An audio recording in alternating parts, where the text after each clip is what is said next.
Constatando e sem clubismo, o Flamengo tem o melhor elenco, contratar para carências grandes jogadores necessários, mas a mentalidade é o ponto-chave. Está falando aqui o mais importante do Flamengo nesse ano, acima de reforços, é mudar a mentalidade. E ele completou: normal falar de mercado, mas é necessário aprofundar o debate sobre a insistência do amadorismo diante do gigantismo do Flamengo. A conta chega, vide o Barcelona. Está aí a opinião do grande mas John. O Barcelona foi irresponsável financeiramente, né? É bom deixar isso claro. Exato. Né? O Barcelona foi irresponsável financeiramente. O Flamengo bastante, não é irresponsável financeiramente. O Flamengo tem a questão das escolhas, a qualidade das escolhas. E a gente sempre pensa assim, com esse mesmo valor, você poderia contratar um outro jogador que poderia te entregar mais desempenho.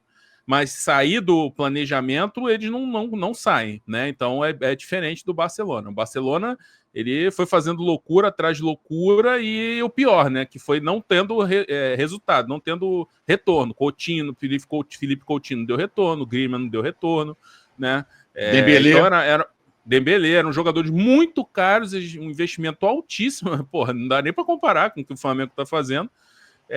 E já não tinha, né, de onde tirar e estavam gastando por conta e fazendo cálculo em cima. Pô, o Flamengo não faz esse tipo de cálculo. O Flamengo tem umas projeções, umas metas, mas é tudo dentro de uma realidade. O Barcelona fazia projeção de final de Champions e tal, de receita para poder cobrir esses custos. O Flamengo não faz isso, né? A gente critica muito a diretoria, né? Aqui.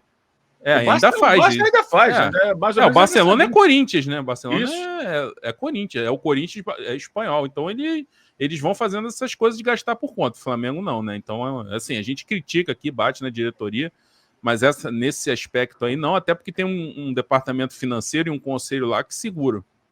Inclusive, essa semana, agora no final de semana, teve gente publicando coisas do tipo: o financeiro do Flamengo travou, não sei o quê, bababá. Cara, o financeiro, ele define o orçamento. E o futebol tem que trabalhar dentro do orçamento. Quando chega no patamar que vai estourar, o financeiro fala: não pode. E, geralmente, o Landim vai com o financeiro nessas horas. Tem lá os defeitos dele, o Landim, a gente fala sobre, mas isso, não. Não pode. Parou por aí. Eu já soube de histórias que tiveram que convencer o Landim, inclusive, a fazer investimentos mais altos lá no começo dos jogadores. Mas é muito caro. Muito caro esse jogador. Ô, Landim, para te montar um time forte, vai ter que abrir o cofre. Aí ele foi entendendo que ele não queria abrir a mão. Então, apontar para o financeiro como vilão, porque um jogador não foi contratado ou não ficou, é jogar contra a linha administrativa que colocou o Flamengo no patamar que ele está hoje, financeiro, e que permite que ele tenha bons times, ótimos times. Né? É um equívoco. Então, lá o Rodrigo Tostes, que é o financeiro do Flamengo, quando ele breca alguma coisa, o torcedor tinha que aplaudir, falar assim, antes que o Marcos Braz faça uma bobagem de contratar um jogador por... Eu não entendo isso. Os caras caem de porrada no Marcos Braz. Aí, quando o Marcos Braz quer fazer uma renovação, uma contratação que não é uma boa, ou porque vai ser muito caro, aí o financeiro é o vilão.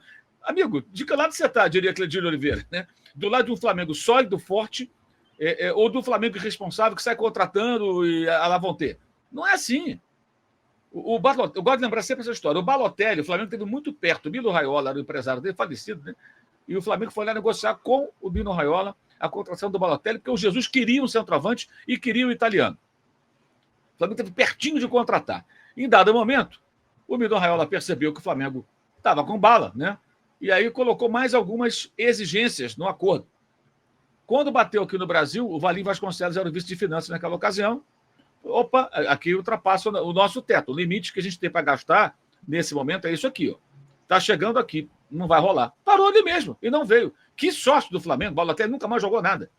Nunca mais jogou. Eu até na época tinha uma expectativa de que pudesse ser um sucesso no Brasil.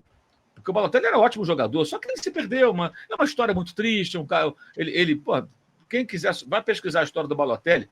Ele nasceu na Itália, só teve reconhecimento da cidadania italiana com 18 anos, cara. É o cúmulo do racismo, né? Vamos falar só português, claro. Do racismo. Quer dizer, o rapaz apanhou muito na vida. E ele era um cara muito revoltado. Tudo. Acho que isso abreviou a carreira dele no sentido de perder a competitividade. Eu trabalhei nesse jogo. A bola tinha muito, né, Mauro? Na famosa goleada do City, no United, eu tive a honra e o presente divino de estar nesse jogo, de fazer esse jogo pela TV. e vi lá o Balotelli levantar a camisa, porque sempre eu, né? Aquela frase que ele carregava em inglês. Então, se o Balotelli não ia dar certo, imagino eu, né? Olhando para trás, e foi no Financeiro que bateu.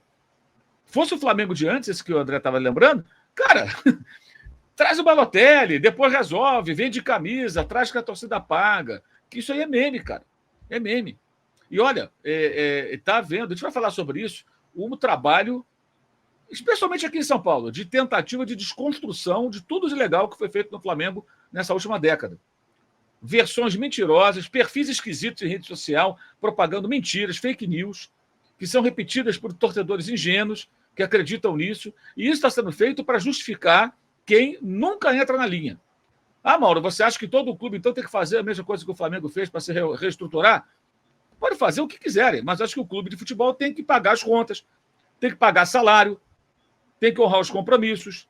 Por isso tem que ter fair play financeiro, que é para regulamentar isso. O que não dá para a gente viver a vida inteira tolerando e achando normal que clubes de futebol não paguem os seus compromissos e tenham sempre dinheiro para contratar mais jogadores, ganhando títulos com elencos que eles não podem pagar.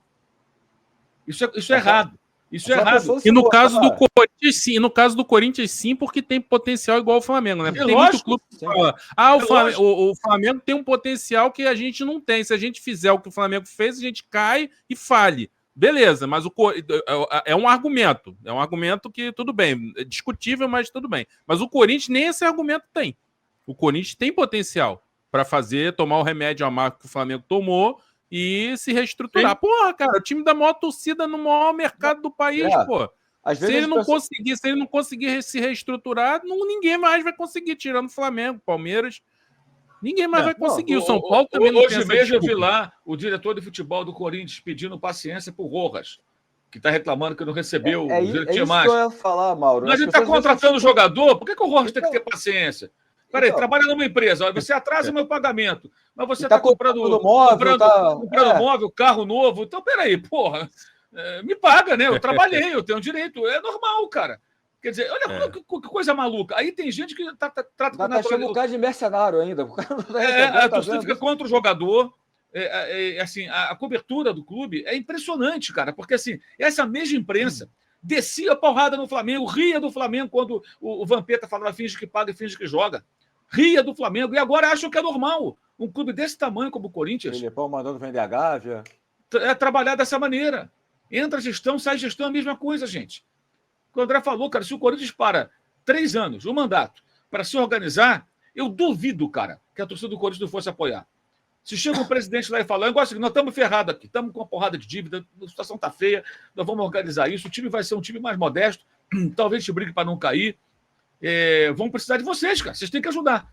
Mas em 3, 4 anos o clube vai estar num outro estágio e daqui a 7, 8 vai ser talvez o mais rico do Brasil, vamos brigar com os maiores de faturamento e ter time forte. Vamos comprar jogador na Europa, vamos trazer jogadores importantes, vamos fazer. Poderia até falar, vamos fazer o que o Flamengo está fazendo. Agora, lógico, você pode montar o seu projeto de reestruturação próprio, não tem que ser igualzinho. Mas a questão é que não existe projeto de reestruturação desses clubes. E as pessoas que achavam graça e ridicularizavam um clube que é de outro estado, agora meio que fazem vistas grossas, muitas. Porque querem o quê? Querem o time sempre contratando? Porque isso vai dar clique? Porque acham que vão ganhar campeonato assim?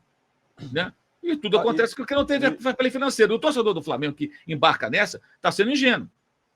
Quando o Flamengo breca uma contratação ou breca uma renovação porque está estourando o orçamento, ele deveria aplaudir. Falar assim, isso aí.